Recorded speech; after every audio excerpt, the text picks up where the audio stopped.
శ్రీ గణేశాయ నమః. శ్రీ సరస్వతి నమః. శ్రీ గురుభ్యో నమః.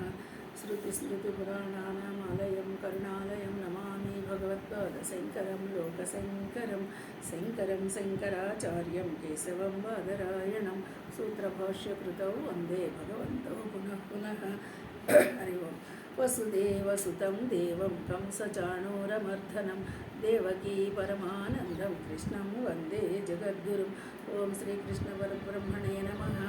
అదః నవమోధ్యాయః రాజవిద్యా రాజగుహ్యయోగః. మా 9వ అధ్యాయము 2వ శ్లోకము. రాజవిద్యా రాజగుహ్యం పవిత్రమిదముత్తమం ప్రత్యక్షావగమం ధన్యం సుసుఖం కర్తుమవ్యయం. ఇప్పుడు మనకి ఈ శ్లోకం ఏం చెప్తున్నారంటే, మొదటి శ్లోకము భగవానుడు చెప్తారు, ఏ దోషము లేని భక్తుడు కనుక నీకు ఈ గోప్యమైనటువంటి రహస్యమైన విషయాన్ని చెప్తున్నానయ్యా అని అర్జునుడు ఉద్దేశించి కృష్ణ భగవానుడు చెప్పిన మాట.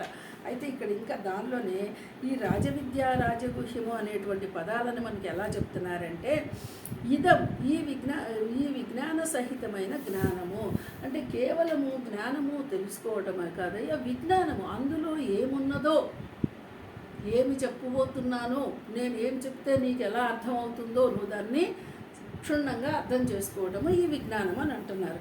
అలాంటిది ఈ విద్య ఎలాంటిది?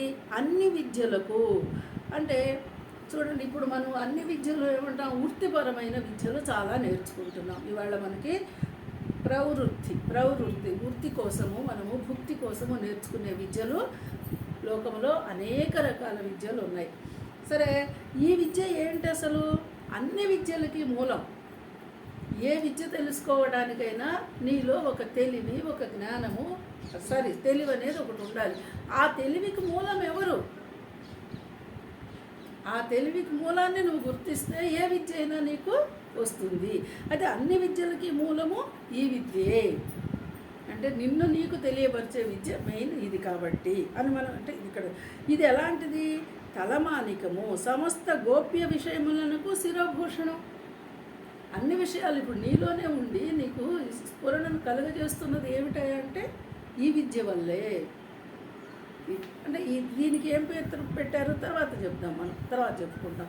ఇది పవిత్రమైన విద్య, గుహ్యము గోప్యమైన విద్య, రాజవిద్య అంటే అన్నిటికంటే గొప్పదైన కూడా విద్య అని చెప్తున్నారు.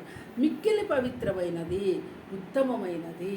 ఇంకా దీనిని మించింది ఏది? ఇప్పుడు ఇహంలో చూడండి, ఇహపరాలు అనే మాట మనం ఉపయోగించుకుంటూ ఉంటే, ఇహములో సౌఖ్యాలు కావాలి అంటే అనేక రకాలైనటువంటి వృత్తి విద్యల ద్వారా మనము జీవితాన్ని నడుపుతూ ఉన్నాము. కానీ బ్రహ్మ విద్య అనేది ఈ జ్ఞానానికి సంబంధించింది కదా. ఇది పవిత్రమైన విద్య. ప్రత్యక్ష అవగాహము, ప్రత్యక్షముగా ఫలం ఇచ్చున్నది. ఇప్పుడు నీకు ప్రత్యక్షంగా ఫలితాన్ని ఇస్తోంది. అలాగే ధర్మము, ధర్మయుక్తము అంటే నువ్వు ధర్మంగా జీవించడానికి కూడా ఈ విద్య నీకు ఉపయోగిస్తుంది. కర్తుం అంటే సాధన చేయుటకు, సుసుఖం మిక్కిలి సుగమమైనది, అవ్యయం శాశ్వతమైనది.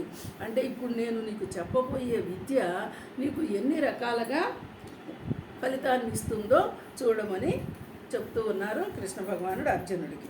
ఇంకా 2 శ్లోకాలలో మనకి ఇదే విషయం చెప్తున్నారు. అశ్రద్ధాదాన పురుష ధర్మస్యాస్య పరంతప అప్రాప్య మాం నివర్తంతే మృత్యు సంసారవత్మని. ఇంకా ఇది ఎలాంటిది? అర్జున, పరంతప అంటే పాపం శత్రువులని చేసేటువంటి వాడా అర్జున.